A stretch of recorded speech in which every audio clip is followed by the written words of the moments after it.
abraçar as pessoas, independente. Você faz a diferença no seu chamado. E quando você toma esse chamado com intensidade, isso gera um peso espiritual. Isso atrai bênçãos para a terra. Amém. Amém? Tem alguns chamados que são um pouco mais difíceis, né? São mais difíceis, são mais, vamos dizer assim, existem mais lutas, mas no final todos terão os seus galardões. Ok? Louvado seja Deus. Vamos então para mais um estudo. Abra sua Bíblia. Êxodo capítulo 12.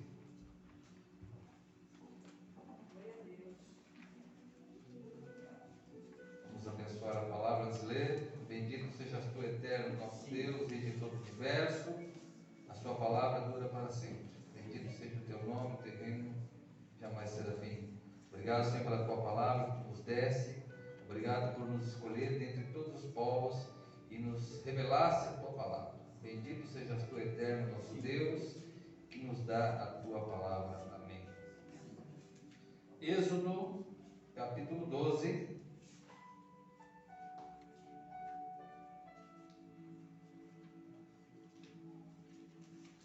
Êxodo 12, 12.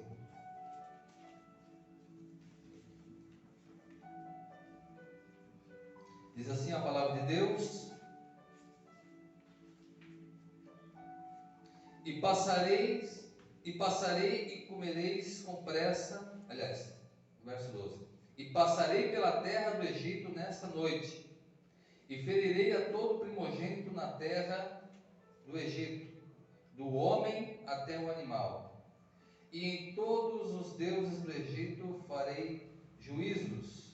Eu sou o Eterno, e será o sangue para vós por sinal sobre as casas em que estejais lá. E vereis o sangue, e saltareis sobre vós, e não haverá em vós praga do destruidor, quando eu ferir a terra do Egito.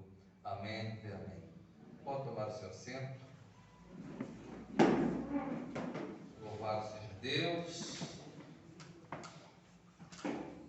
Irmãos, estamos nessa série de estudos e eu tenho certeza que você está entendendo quais são as origens da sua fé, aonde a nossa fé, a nossa crença se iniciou, através de um homem chamado Abraão, e através dele toda uma cadeia de revelação, uma cadeia de transmissão, uma cadeia de conhecimentos e experiências que o Eterno veio ao longo desses milênios trazendo até nós, até os dias de hoje.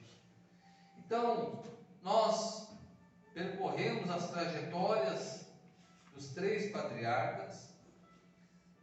O estudo passado a gente analisou a descida dos filhos de Jacó, que na verdade já não eram mais só os filhos, mas já era 70 almas, né? Se alguém lembrar aquelas estrelas que Abraão viu no céu, a Bíblia diz que, né, Deus mandou ele olhar para o céu e que a sua descendência seria tão numerosa como as estrelas do céu. Contei para vocês um conto judaico em que ele viu etapas dessas estrelas e ele viu quase no final 70 estrelas que simbolizaria então as 70 almas que desceriam ao Egito. E foi assim. E pela última vez, quando Abraão olha para o céu, ele já não consegue contar todas as estrelas.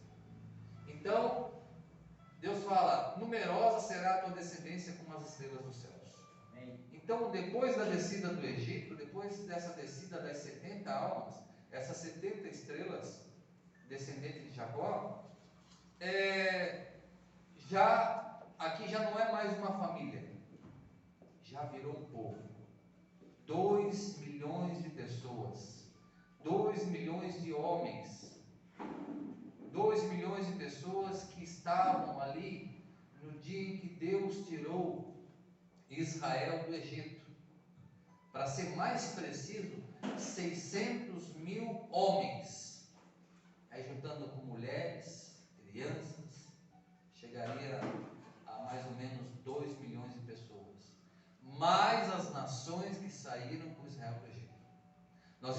também, né? Grave esses detalhes que vão fazer muita diferença nos estudos que vocês posteriormente vão, né, estar fazendo. Quem gosta de estudar, pesquisar, né? Então, eles ficaram escravos no Egito cerca de 110 anos. É dito que 410 anos foi esse período, mas foi o período desde o primeiro pacto com Abraão, quando Deus revela para Abraão que a sua descendência seria levada cativa, né, a um país estranho, mas depois Deus retiraria de lá, que é a saída do Egito. Esse total daria 430 anos. Né? Eles vão, os descendentes descem para o Egito, ficam ali por volta de 110 anos vivendo muito bem, como a gente estudou semana passada, se assimilaram, se pareceram com o Egito, começaram a fazer festas do Egito. As festas do Eterno ainda não tinham sido reveladas, mas havia costumes que o Eterno tinha dado a Abraão, ensinamentos, e foi deixado de lado. Eles foram perdendo a sua identidade, e por causa dessa assimilação, levantou-se um espírito anti-Messias, antissemita, que se levanta contra tudo o que se chama Deus. E esse povo era o povo da promessa. Esse povo foi a partir daí, então, esse novo faraó que se levanta, começa a atormentar o povo de Israel, a ponto de torná-los escravos. Aí sim vão ficar mais 110 anos até a sua saída. Veja, naqueles dias, como que um povo ou uma pessoa se tornaria escravo? Se tornaria de duas maneiras. Primeiro, de uma dívida que ela tinha com o Estado, com o Egito, com o faraó, ou com um senhor, alguém da nobreza, uma dívida que essa pessoa não poderia pagar, ele se tornaria escravo, se tornaria um servo daquela pessoa. Ou uma guerra que o Egito travasse com uma outra nação, e aquela nação perdesse a guerra, aquela nação seria trazido como escravo, e não como cidadão do Egito. Veja, como o povo de Israel chegou no Egito? Não com dívida. O Egito herdou uma dívida com os filhos de Israel, por causa de José, que salvou o Egito, salvou as finanças. Amém. E salvou o mundo inteiro. Aleluia. José enriqueceu o Egito 7 vezes mais. Lembra que quando veio a fome, José guardou nos celeiros as comidas e o povo teve fome. Então vocês vão o quê? Vão comprar. Eles começaram a comprar. Tinha muita comida estocada no celeiro. Então eles começaram a comprar, isso ia tudo para o faraó, para a corte. Acabou o dinheiro, nós temos animais, fornando animais. O Egito ficou muito rico com os animais dos próprios egípcios. E depois não tinham mais animais, não tinham mais dinheiro, eles se ofereceram as terras que eles tinham em troca da comida. Então o Egito ficou muito rico por causa de José. E por último, foram 7 anos de escassez. Por último, eles não tinham mais o que dar em troca, então eles disseram: tome nós como servos, mas dê comida para nós. É dito que José comprou todo o Egito para Faraó. Veja, essa aqui é uma linguagem messiânica. O que é uma linguagem messiânica? É um espelho profético. Nesse contexto aqui, Faraó está representando quem? Deus. Nesse contexto. Não estou dizendo que Faraó é Deus, né? Mas numa visão escatológica. Faraó é representado aqui por Deus. José como Yeshua.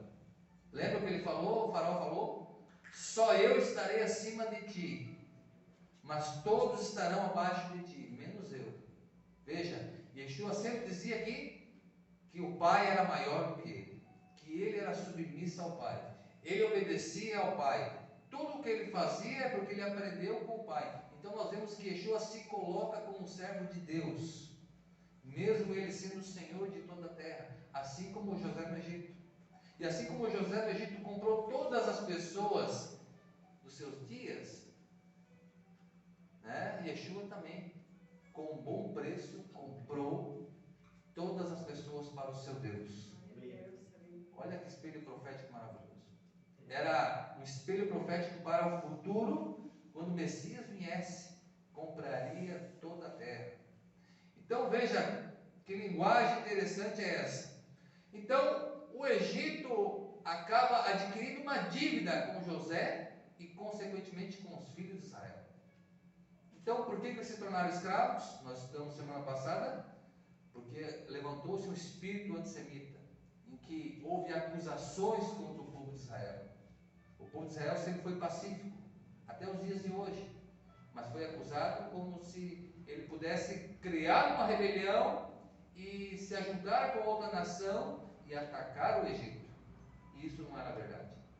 Era apenas narrativas para que Israel fosse não somente escravos, mas que o principal objetivo seria exterminar o povo de Israel da face da terra.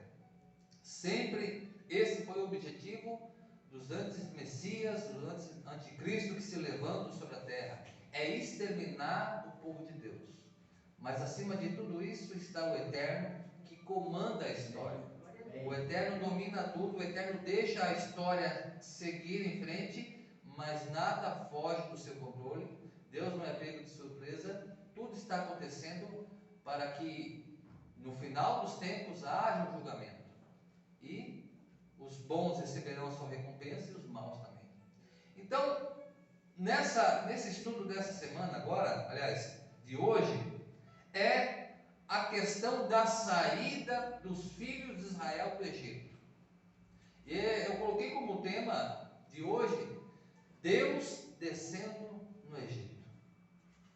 Nós estudamos nos primeiros estudos que Deus se ausentou para criar a criação, porque se Ele vir a essa vida, se Ele vir aqui a essa realidade, né, nós seríamos fulminados pela Sua presença, pelo Seu poder, pela Sua luz, pela Sua glória.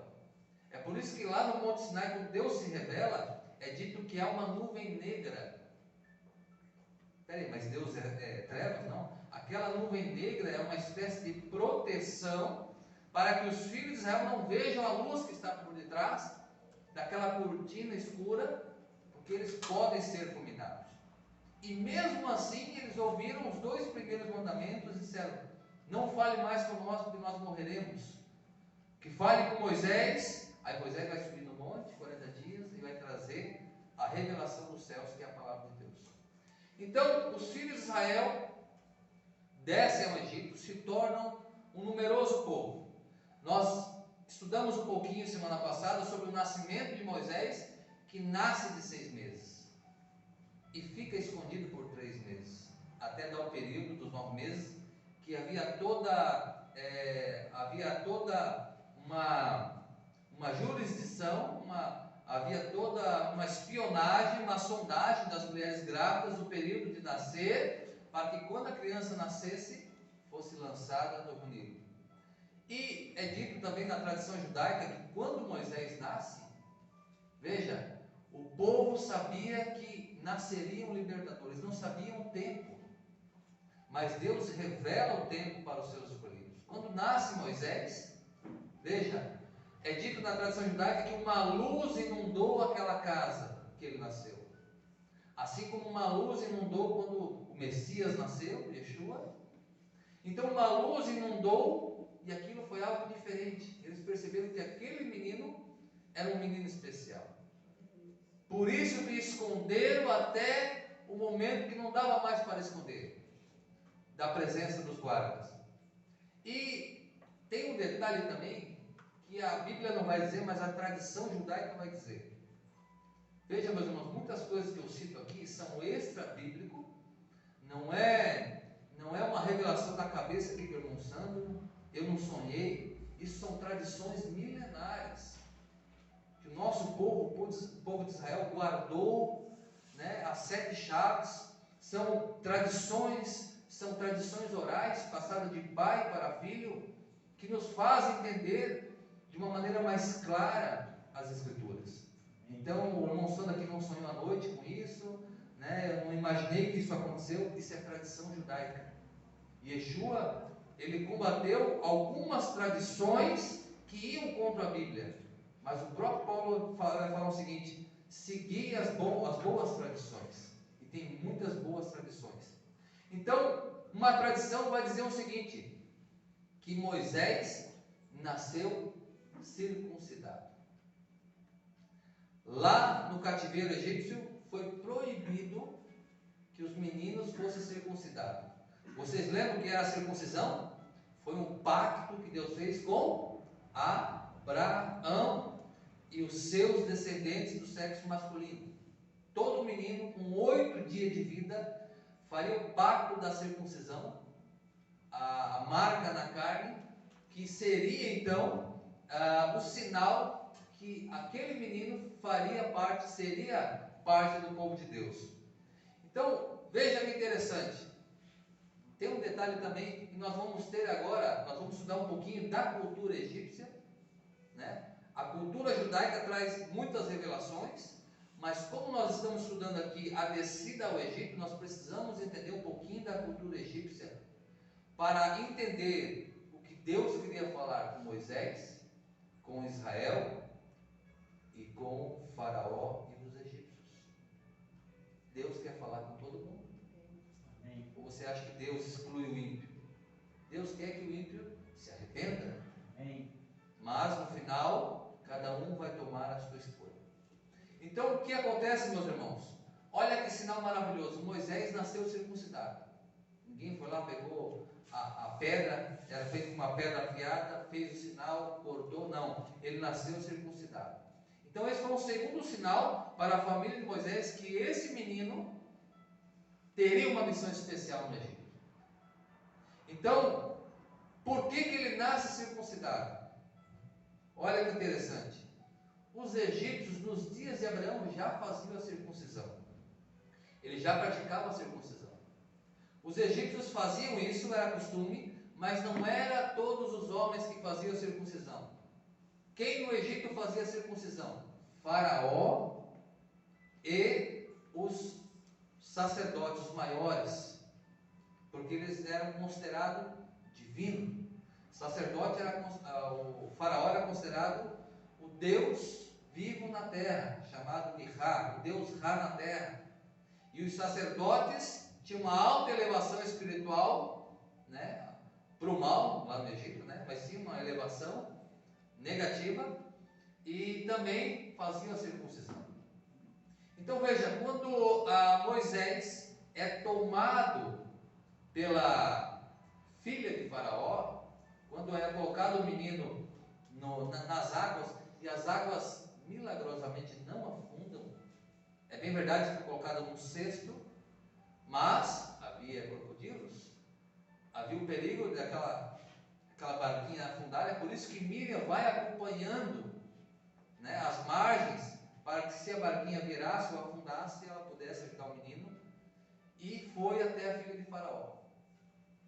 Quando a filha de Faraó vê aquele menino, ela olha para o menino e vê que ele é circuncidado. Os deuses mandaram um sinal. Olha como Deus fala na linguagem daqueles idólatras, dos egípcios. A filha de Faraó tomou aquilo como um sinal, um menino circuncidado.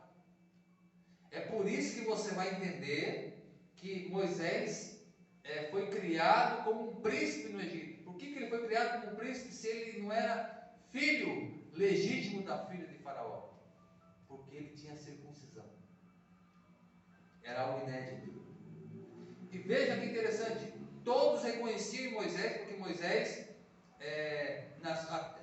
havia uma tradição no Egito de até a adolescência, até no começo da adolescência, as crianças brincarem nuas, andarem nuas, porque era muito quente, viviam se banhando no rio Nilo. Então até os 11, 12 anos as crianças costumavam, na sua maioria, andar nuas.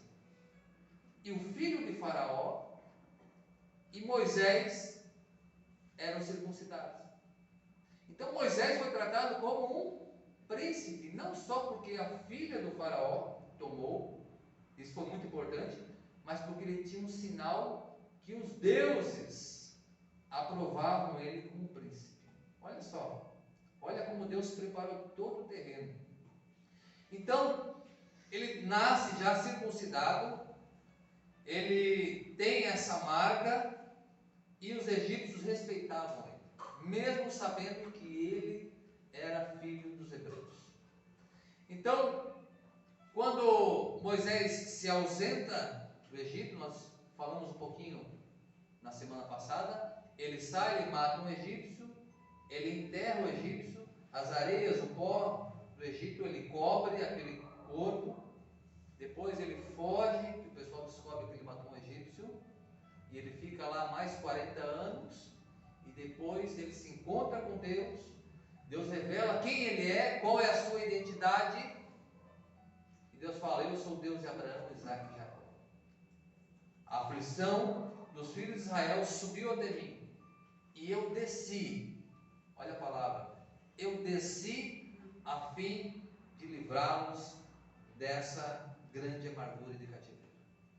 A palavra desci, Deus desceu. É lógico que Deus não desce na sua plenitude, mas há meios de Deus descer aqui na terra. Uma delas é o Ruach HaKodesh, o Espírito de Deus. Uma delas é a Shekinah, que é considerada uma mãe. Quando está escrito assim, o profeta diz que Deus, ainda que uma mãe se esqueça do seu filho que amamenta, porém eu toda a vida não esquecerei. Deus está se colocando no lugar de uma mãe zelosa. O que é isso? A Shekinah, a presença de Deus de uma forma feminina que vai cuidar dos filhos, porque a mãe, né, tem um carinho diferente do pai, né? Então essa forma de Deus tratar os seus filhos é uma das manifestações de Deus aqui na terra. Então Deus manda Moisés, volta lá e vai falar com o faraó que eu, o Eterno, estou te enviando e você vai libertar o povo.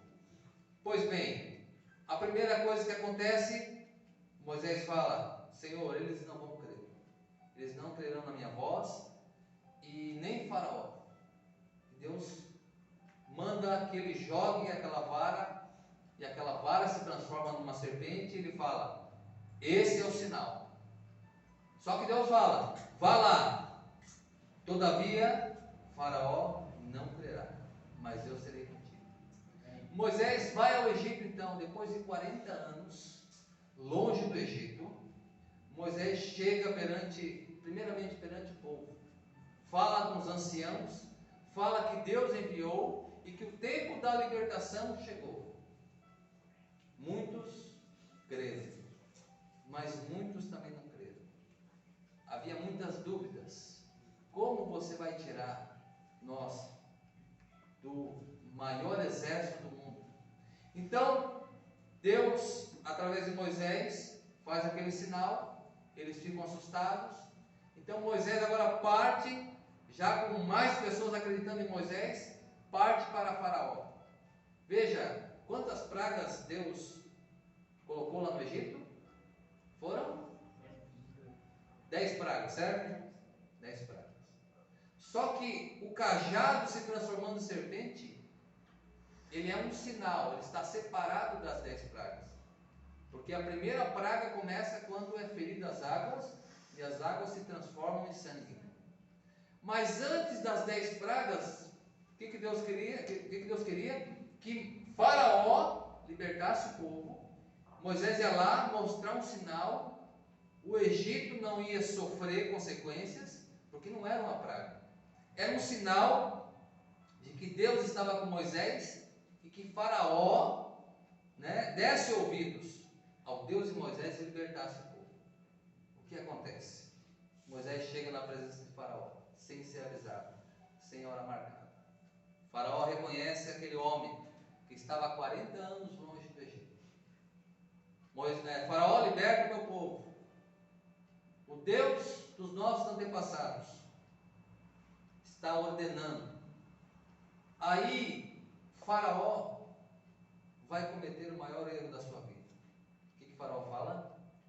quem é esse Deus para que eu obedeça?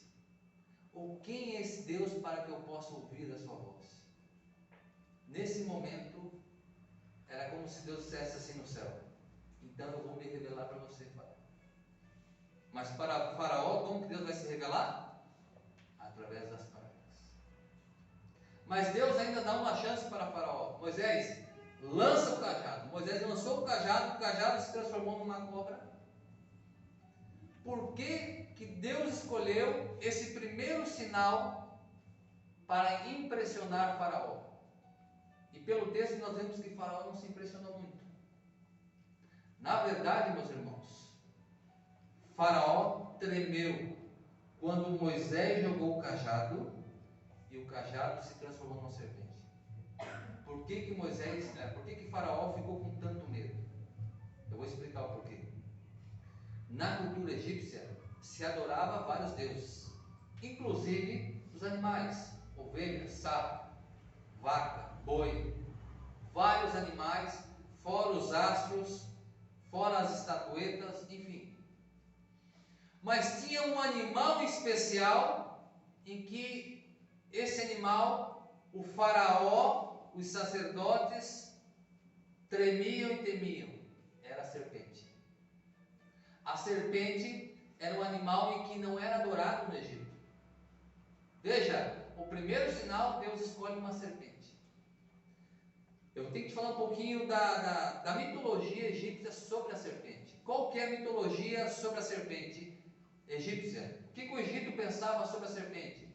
Havia uma tradição, e era um conceito da época, de que quando o sol nascia, que era um deus também, o sol nascia, mas quando ele estava se pondo, quando estava dando o pôr do sol, na mente egípcia, é como se o sol nascesse e depois morresse. Quando o sol, se colocava abaixo e vinha a escuridão. Na cultura egípcia, criou-se uma mitologia de que quando o sol baixava, essa grande serpente, uma serpente mística, ela ia devorar o sol para que o sol não nascesse no outro dia. E como o Egito tinha vários deuses, e tinha deuses que eram inimigos de outros deuses, se você vê tem aquele filme lá sobre a cultura egípcia, eu não vou lembrar agora o nome, acho que é Deuses do Egito. Ali conta bastante os detalhes dos deuses do Egito. Então, quando o sol se colocava abaixo e vinha a noite, essa serpente, tentava tragar o sol para que o sol não nascesse no outro dia. Então, na mente dos egípcios, quando chegava a noite, os deuses se reuniam, todos os deuses se reuniam, mesmo aqueles que eram inimigos na cultura egípcia, para batalhar contra a grande serpente, para que ela não vencesse eles e o sol pudesse nascer novamente. Essa era a mente egípcia. Quando Moisés chega com o cajado que se transforma em serpente, o que Faraó pensou? A serpente mística. O Deus de Moisés está tentando falar alguma coisa conosco, de que haverá grandes trevas. Só que, ao mesmo tempo em que Faraó ficou com medo, vieram os magos do Egito, que tinham um conhecimento profundo em necromancia, em ocultismo, em bruxaria, e é dito que eles transformaram também os seus cajados em serpentes. E isso apaziguou um pouco o coração do faraó. Aí o faraó falou: quem é o teu Deus para que eu ouça? Se até os meus magos conseguem fazer esse sinal, isso não quer dizer nada. Isso é um truque de magia, assim como os meus magos, assim como os feiticeiros do Egito. Aí sabe o que acontece, meus irmãos? Está escrito na sua Bíblia e talvez você não tenha notado. É dito que o cajado de Moisés engoliu as serpentes dos magos. O que engoliu as serpentes? O cajado. Aí está o grande milagre. Se uma serpente engole outra serpente, existe isso, Mas um cajado engolir uma serpente, isso foi um grande sinal, meus irmãos. E isso nós passamos os olhos por dentro das escrituras aqui e não percebemos esse detalhe. Um cajado, uma madeira, engoliu, uma matéria inanimada engoliu as serpentes dos magos. Mesmo assim, Faraó endureceu seu coração e mandou que Moisés fosse retirado da sua presença. Então, olha só, meus irmãos, o primeiro sinal antes das pragas era para que Faraó reconhecesse o Deus de Moisés e não passasse pelas 10 pragas. Deus não queria trazer as 10 pragas ao Egito. Deus queria mostrar um sinal. Deus queria que Faraó reconhecesse Deus e libertasse o povo. Não aconteceu. Então, começam as pragas. Um belo dia, Faraó sai para se banhar no Nilo. O Nilo era considerado um deus. E esse dia está lá Faraó, está lá todos os magos, está lá toda a corte de Faraó se banhando no rio Nilo, se benzendo com as águas sagradas na mente egípcia, e aparece Moisés. Moisés entrega o cajado para Arão, e Arão fere as águas, e as águas se transformam em sangue. Aí o que acontece? Os magos tentam fazer a mesma coisa. E eles até que conseguem, mas eles não conseguem fazer o contrário. Eles não conseguem purificar o rio Nilo. E é dito que não somente o rio Nilo ficou como sangue, mas todas as fontes de água e todos os jarros que tinham águas guardadas se transformaram em sangue. 7 dias o rio Nilo ficou cheio de sangue. Os peixes morreram. O rio Nilo cheirou, podridão. Ninguém conseguiu tomar água no Egito. Somente os filhos de Israel que estavam na terra de Gósen, do lado do Egito. Eles foram preservados da primeira praga. E por que Moisés, olha só, essa praga e a praga dos piolhos, é Arão que faz o sinal. É Arão que pega o cajado de Moisés e bate na areia, e aquele pó se transforma em milhões de piolhos e atacam o Egito. Por que Moisés, nessas duas pragas, nas pragas da água se transformada em sangue e do pó virando piolho, por que é Arão que fere as águas e fere o pó? Porque aqui é uma lição para nós entendermos, uma lição de gratidão. Moisés não poderia ferir as águas, porque as águas um dia salvaram Moisés, quando ele era um bebezinho ainda. As águas preservaram ele até a filha de Faraó. E o pó da terra foi o que cobriu aquele corpo do egípcio, para que não fosse descoberto que Moisés havia matado um homem, um egípcio.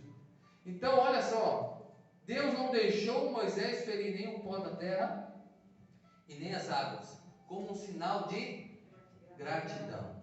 Deus estava querendo ensinar como uma praga para os israelitas que eles deveriam ser gratos por todos aqueles que passaram o seu caminho e estenderam as suas mãos. Irmãos, uma das piores coisas que existe é a ingratidão. Por muitas vezes eu vejo pessoas, eu digo isso por experiência própria, pessoas muitas vezes chegando, querendo congregar na sinagoga, aqui também acontece, pessoas vêm de fora querendo congregar, e às vezes algumas pessoas vêm e começam a falar mal da congregação que elas estavam, começam a falar mal do seu ex-pastor, do seu ex-roche, começam a falar mal da sua ex-congregação. Eu já percebo que essa pessoa vai falar mal de mim no futuro, porque não há uma gratidão por onde ela passou. Existe um ditado no judaísmo que diz o seguinte: não atire pedras no poço que você tomou água, porque um dia você tomou água desse poço. Por que você vai tacar pedra nesse poço hoje? Talvez nesse poço hoje eu não beba mais água, eu beba água em outro poço, mas tem outra pessoa que está bebendo água naquele poço. Isso é ingratidão. Então, olha o que Deus está querendo dizer para Moisés: Moisés, não fira as águas, porque elas um dia te salvaram. não fira o pó da terra, porque o pó da terra um dia cobriu aquele egípcio, para que não soubesse que você havia matado ele. A gratidão é um caráter maravilhoso dos filhos de Deus. Por onde você passar, meus irmãos, seja grato. Seja grato. Não importa o que aconteceu, não importa as circunstâncias que você saiu de algum lugar ou de outro, seja agradecido. Agradeça aqueles que te ajudaram, agradeça aqueles que te ensinaram. Olhe para o lado bom das pessoas. Nós costumamos sempre olhar para o lado negativo das pessoas. E todos nós temos pontos negativos. Todos nós temos defeitos. Se você olhar só para os meus defeitos, você vai me odiar. Mas se você olhar para as minhas qualidades, você vai me amar. Né, pastor? Nós temos que ser agradecidos. E essa é a lição para os filhos de Israel, essas duas pragas. A lição é de gratidão. Não atire pedra no poço que você tomou água. Aquele poço vai servir para uma outra pessoa. Então, e olha que interessante, meus irmãos. 10 pragas, certo? O Deus de Moisés está agora com Moisés diante do maior exército do mundo, que é o exército de Faraó. Deus é o grande general. Deus, a partir do primeiro sinal, foi dado como se fosse um sinal, uma bandeira branca, dizendo: Faraó, não precisamos brigar. Liberta o meu povo. Olha o sinal que eu estou dando aqui. Liberta o meu povo, está tudo bem. E vocês vão ser abençoados. O que Faraó diz? Eu tenho o melhor exército do mundo. Eu tenho os homens mais bem treinados. Eu tenho as melhores carruagens de guerra. Eu tenho a maior quantidade de homens de guerra. Eu tenho as melhores espadas. E é injusto, né? Deus lutar contra Faraó, né? Mas Deus vai lutar contra Faraó. Deus falou: eu também tenho um exército. O meu exército é um pouco bizarro. Mas já que você quer guerrear, eu queria paz. Vamos guerrear então. Então olha só, as 10 pragas são 10 estratégias de guerra de Deus contra o Egito. A primeira praga foi o quê? Foi sangue. As águas se transformando em sangue. Pois essa é uma das grandes estratégias de guerra, inclusive da atualidade. Quando um povo invadia um outro povo, a primeira coisa que se fazia é o quê? Cortar o suprimento da cidade. Envenenar as fontes de águas, para que eles não tivessem água, para que eles, por si só, acabassem se matando por falta de água. Então Deus vai nas fontes das águas primeiro, transforma em sangue. 7 dias ficaram sem tomar uma gota de água. E os filhos de Israel tinham. E olha só, a segunda praga, qual que é? A das rãs. Ou seja, o general ordena aos tocadores de trombeta e os tambores que toquem os instrumentos tão forte que o barulho assuste o inimigo. Veja, quando o povo ia guerrear contra outro inimigo, eles sitiavam e tocavam as trombetas, faziam barulho para assustar o povo. As rãs não só invadiram todo o Egito, mas fizeram um barulho ensurdecedor.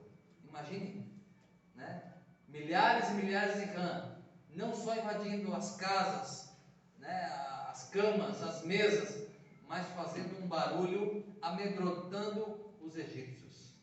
A terceira praga qual foi? Os piolhos. Os piolhos simbolizavam as flechas lançadas desse exército bizarro de Deus. Porque os piolhos mordiam os egípcios. E eram milhares e milhares de piolhos, como flechas eram atirados, como flechas. Veja, o Eterno guerreando de uma maneira totalmente diferente e sobrenatural. Qual que é a quarta praga? A quarta praga é a praga dos animais selvagens. Ou seja, Deus traz um exército de animais selvagens para que se reúnam e lutem contra os egípcios. Olha só a estratégia de Deus. A outra praga é a praga da peste. Ou seja, antes da própria batalha em si, o general envia mensageiros especiais que encontrem formas de destruir os animais do inimigo, que é o cortar o suprimento, cortar o alimento. E os animais também serviam para a guerra, puxar as carruagens. Os animais do Egito foram acometidos por peste, foram mortos. Houve também a praga da sarna, na qual os próprios egípcios foram atacados diretamente por essa enfermidade. Olha só, o exército de Deus, o exército natural. Tem um salmo que diz o seguinte, que todos os seres emplumados, aves, répteis, até as árvores, o som do mar, todos louvem o nome do Eterno. O Eterno usa até a natureza para defender o seu povo. Os gafanhotos foi um enxame, assim como um grande exército invade uma cidade com milhares e milhares de pessoas.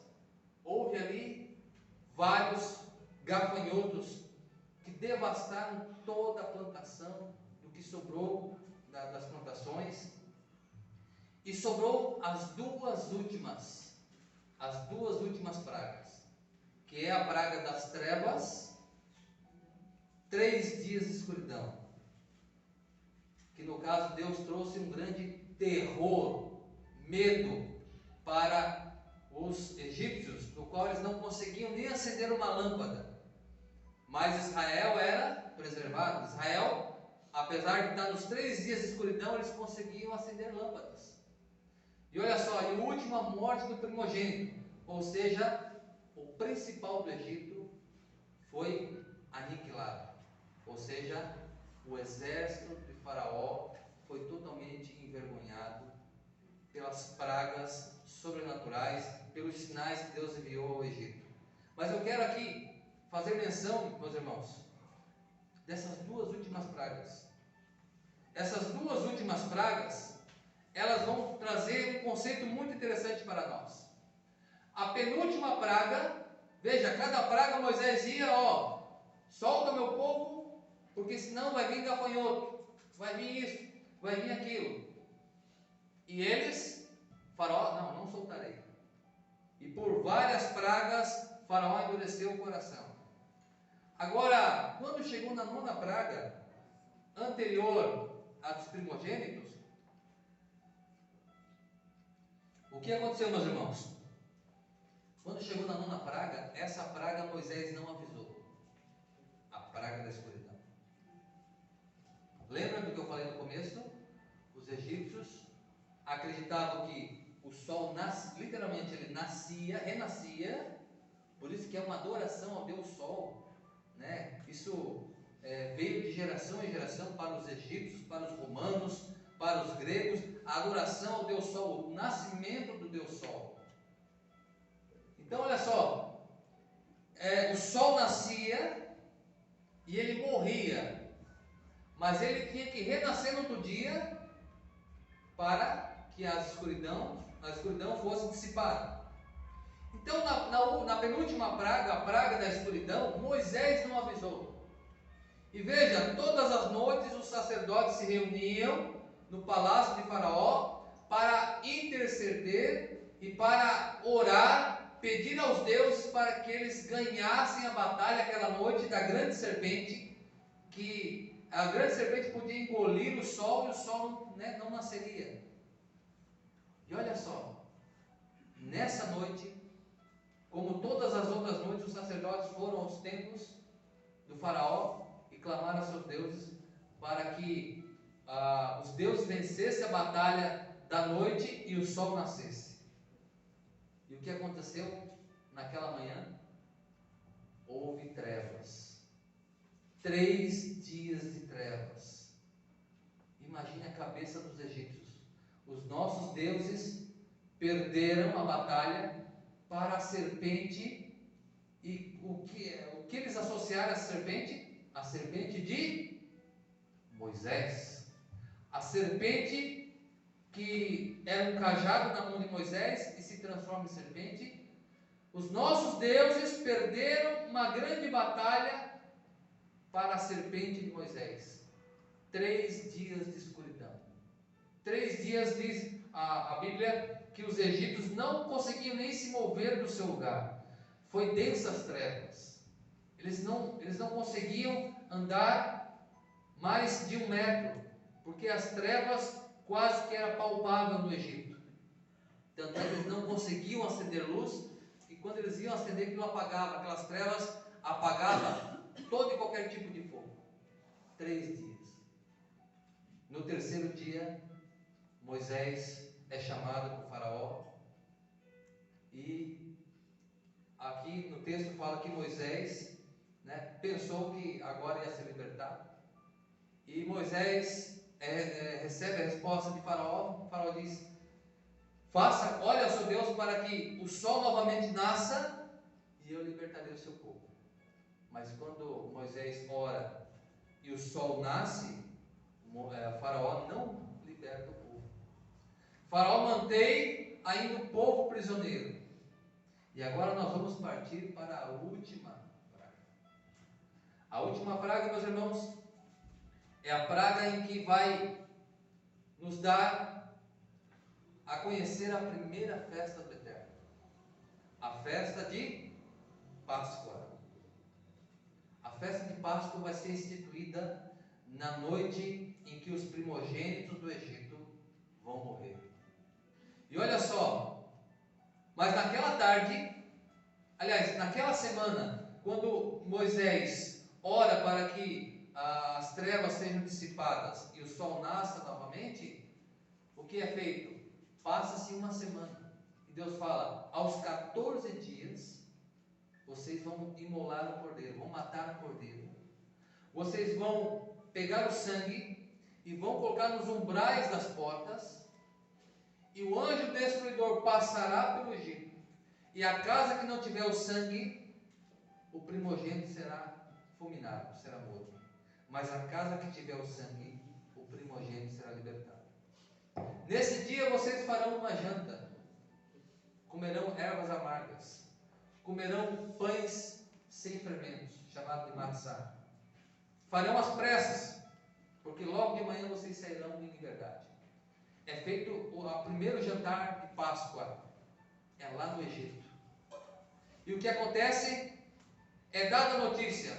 Moisés não fala diretamente para Faraó que o primogênito vai morrer, mas aquela multidão de carneiro aparecendo na terra onde estavam os israelitas chamou a atenção dos egípcios. O que eles vão fazer com tanto carneiro? Até que alguém falou: o Deus dos hebreus passará pela terra à meia-noite, e a casa que não tiver sangue dos cordeiros, o primogênito será morto. E isso chegou aos ouvidos de Faraó, e Faraó não acreditou, porque Faraó era considerado o próprio Deus Ra, e ninguém poderia entrar dentro da casa de Faraó, nenhum espírito, e na mente dele nem o próprio Deus de Moisés poderia entrar dentro da casa de Faraó. Sabe o que tinha nas portas de Faraó? Nas portas dos sumos sacerdotes e nas portas dos egípcios havia figura de deuses que protegiam as portas. O que Faraó disse? As nossas portas estão protegidas, não precisa de sangue de cordeiro. E o Deus de Moisés vai ser envergonhado. É dito que Deus fala então que vai enviar o destruidor. E olha só, é dado um horário, meia-noite, para que não haja dúvida de que o Deus de Moisés cumpriu com o que havia prometido. E olha só, é dito que Deus enviaria o destruidor para fulminar os egípcios. E também é dito que Deus desceria no Egito e visitaria os egípcios e visitaria o seu povo.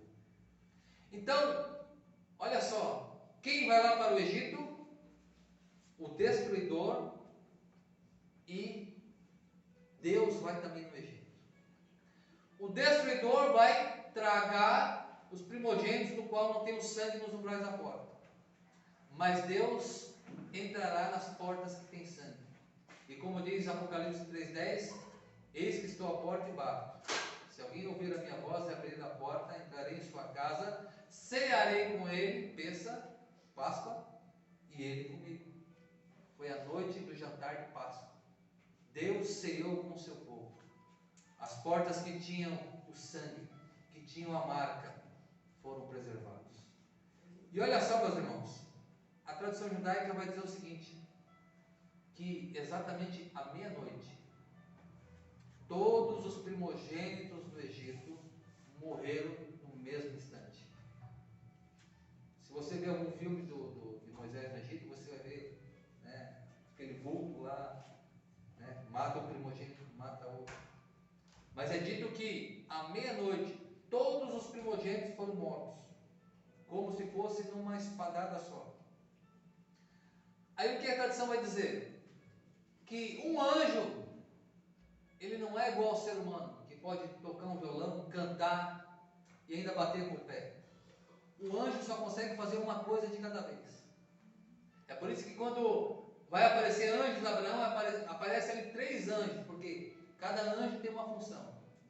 Um daqueles anjos que aparece a Abraão é para avisar que Sodoma e Gomorra será destruído. O outro anjo é para trazer uma cura para Abraão. E o outro anjo é para anunciar que Abraão será pai e Sara, né, dará à luz daqui a um ano. Cada anjo faz uma coisa só. Então, como que um anjo destruidor conseguiria, né, numa passada só, matar todos os primogênitos do Egito? E eram muitos. E o anjo destruidor não é Deus. Deus consegue fazer isso, né, pastor? Mas um anjo, olha só, eu vou ler aqui um texto para vocês bem interessante. Eu vou reler aqui, porque a gente leu no começo de Êxodo, e eu vou ler o texto aqui, que é um texto de uma tradição muito antiga judaica sobre essa questão. Êxodo 12 diz assim: naquela noite irei pela terra do Egito e ferirei todos os primogênitos na terra do Egito, tanto homens como animais, até os animais. Está dizendo que Deus iria. Eu vou infligir castigos a todos os deuses do Egito. Então quem que vai ao Egito? Anjo destruidor e o Eterno vai no Egito. Agora, quem que mata os primogênitos? Não é Deus. Deus dá ordem.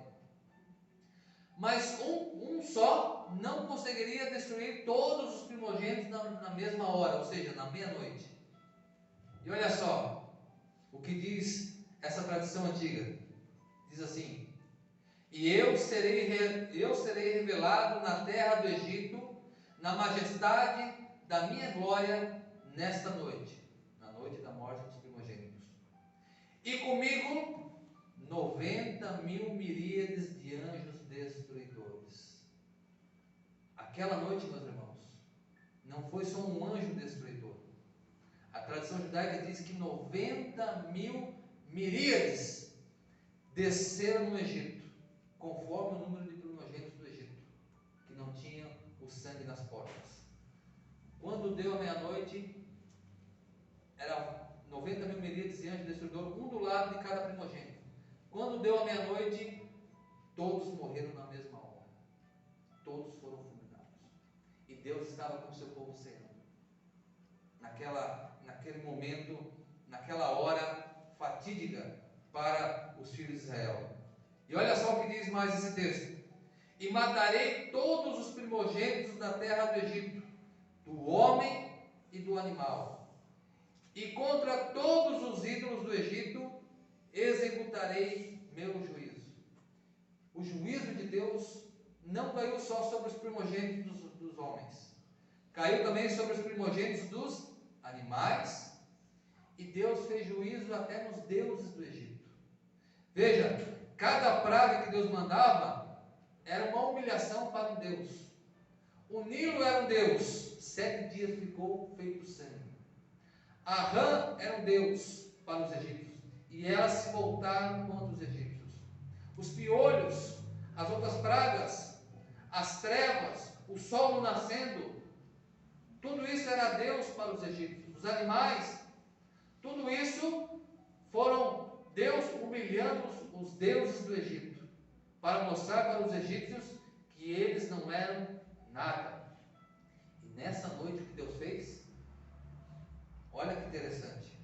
Aonde havia um ídolo de fundição, um ídolo de ferro, foi derretido naquela noite. Aonde havia um ídolo de pedra, ele foi espedaçado. Aonde havia um ídolo de barro, ele foi quebrado em cacos. E onde havia um ídolo de madeira, foi transformado em pó. Lembra, semana passada eu falei que existem 4 momentos em que Deus julga a terra.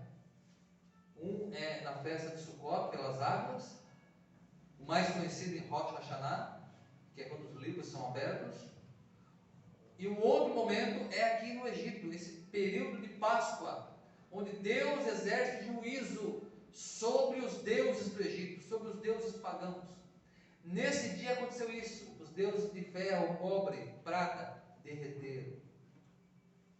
Todos os tipos de deuses de qualquer tipo de matéria foram despedaçados.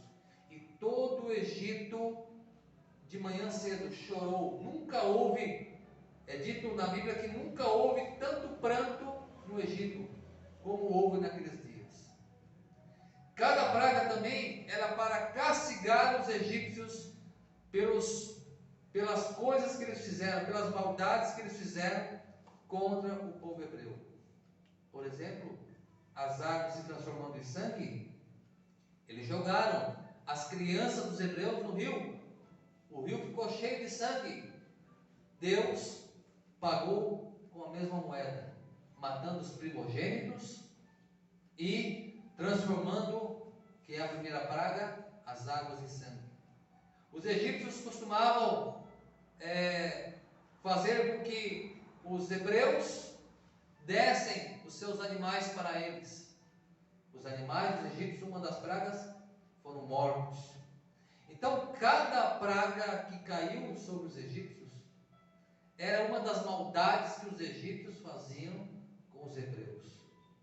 Então, Deus trouxe lição para o Egito. Deus trouxe revelação. E nessa noite, a noite da morte dos primogênitos, foi a noite da revelação. Deus se revelou ao Egito.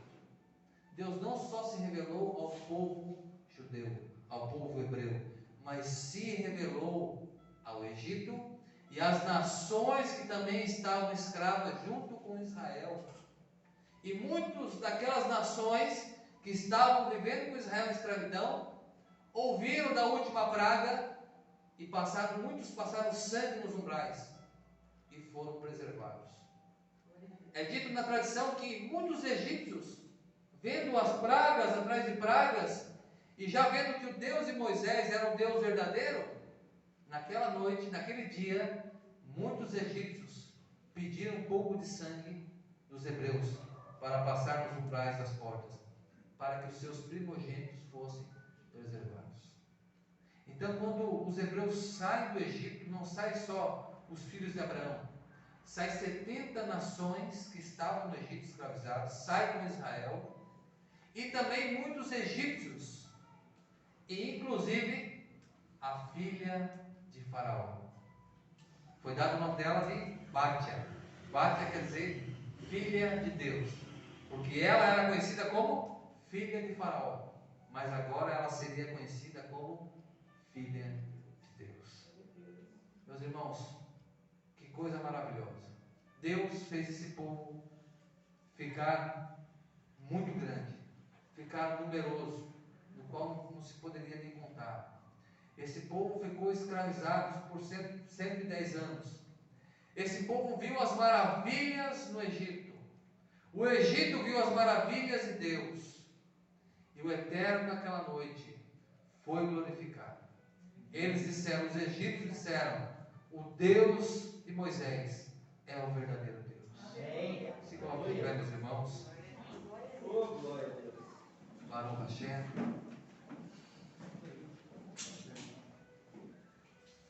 E olha só, é dito que Deus endureceu o coração de Faraó.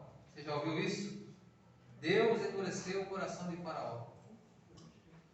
Mas por que Deus endureceria o coração de uma pessoa para que ele não ouvisse a sua voz? Se você prestar atenção, essa frase é dita na quinta praga. Ocorreu 4 pragas e Moisés falou: eu não libero o povo. 4 pragas e Faraó falou: eu não vou libertar o povo. Quando chega na quinta praga, Deus fala: eu vou endurecer o coração de Faraó para que as minhas maravilhas aconteçam no Egito. Deus deu um prazo para Faraó. Deus deu prazo. Deus deu o primeiro sinal para que Faraó se convertesse, reconhecesse o Deus de Moisés. Ele não reconheceu. Aí então passou 4 pragas e Faraó endureceu o seu coração. Na quinta praga Deus fala assim: agora eu vou endurecer o coração de Faraó. O que isso quer dizer, meus irmãos? Que Deus muitas vezes fala conosco 1, 2, 3, 10, 20 vezes. E muitas vezes nós endurecemos o nosso coração. E muitas vezes nós não damos ouvidos à voz de Deus. E é dito, se eu não me engano, no livro de Apocalipse ou um outro livro, é dito que se ouvir a voz do Espírito de Deus, não endureçais o vosso coração. Porque para tudo tem um limite, meus irmãos. É por isso que você vê pessoas que passaram pelos caminhos de Deus, abandonaram, voltaram, e de repente não querem mais voltar. Não é que Deus endureceu o coração delas, é que elas endureceram o seu coração.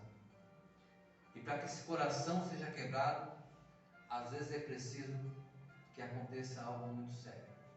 A morte do primogênito, do filho de Faraó, foi a última praga na qual Deus amoleceu aquele coração de pedra. E Faraó falou: vão, peguem o que quiserem aqui do Egito, mas eu quero vocês longe da terra do Egito. Meus irmãos, é tempo de ouvir a voz de Deus.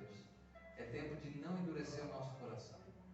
É dito que se o nosso coração é de pedra, que possamos pedir a Deus um coração de carne.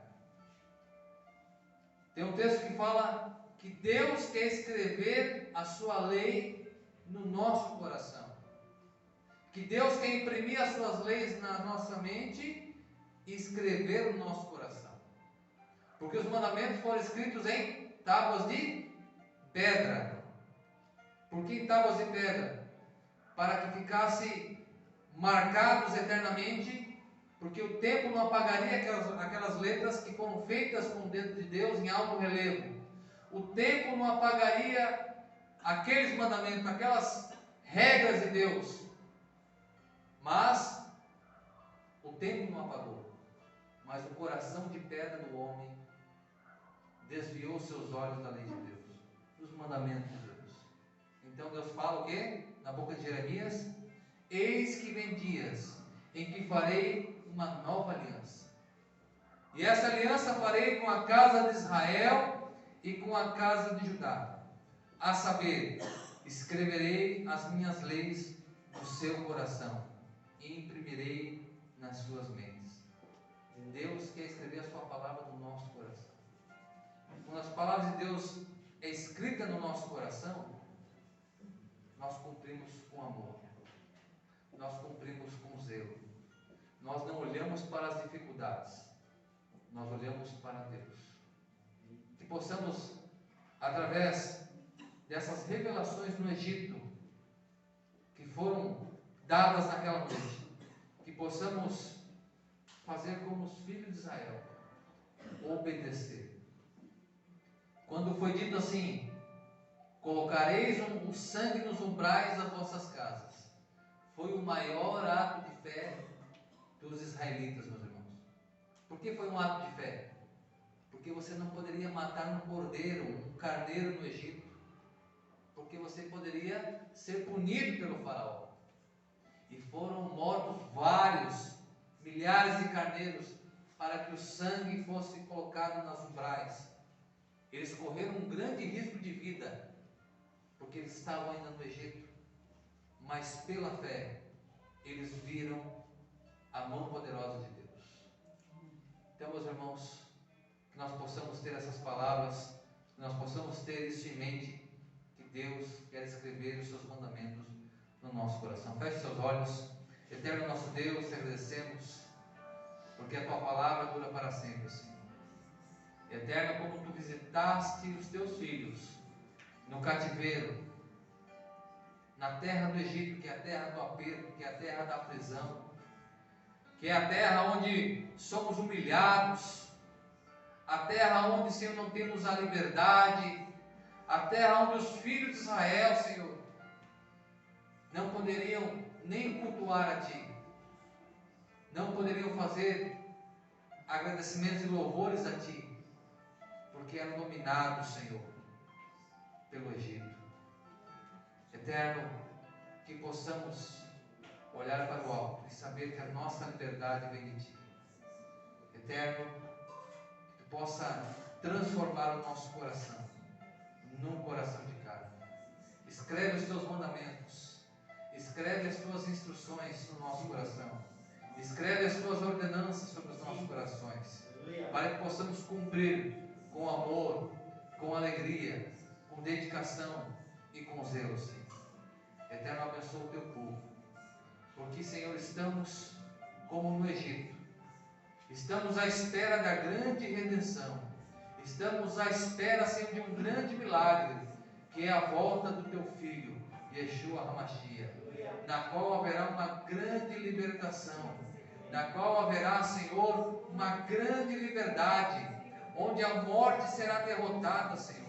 Assim como o filho de Faraó foi morto, que era símbolo, Senhor, da morte, símbolo da morte para os hebreus, porque eram subjugados por eles. A morte já não existirá, Senhor. E Tu, Senhor, guardará todo o Seu povo. Eterno, abençoa o Teu povo. Que possamos, assim como os hebreus, ser preservados, Senhor, do mal. Que possamos ser preservados, Senhor, das pragas, como diz o Apocalipse, que cairão sobre o mundo, Senhor. Que o Teu povo possa ser preservado, possa ser, Senhor, possa estar debaixo das Tuas mãos. Eterno, somos como crianças pequenas, Senhor. Assim como os filhos de Israel eram como crianças, Senhor, que precisavam das Tuas mãos poderosas para que fossem libertos de uma grande prisão. E Tu os levou, Senhor, levou para o caminho da liberdade. Eterno, nós te damos graças, Senhor, porque Tu nos tiraste do Egito, Tu nos tiraste da marra, Senhor, do pecado, da escravidão. Eterno, nós te agradecemos pela Tua mão poderosa sobre nós. Nós te agradecemos em nome de Jesus. Amém. Amém. Amém, meus irmãos.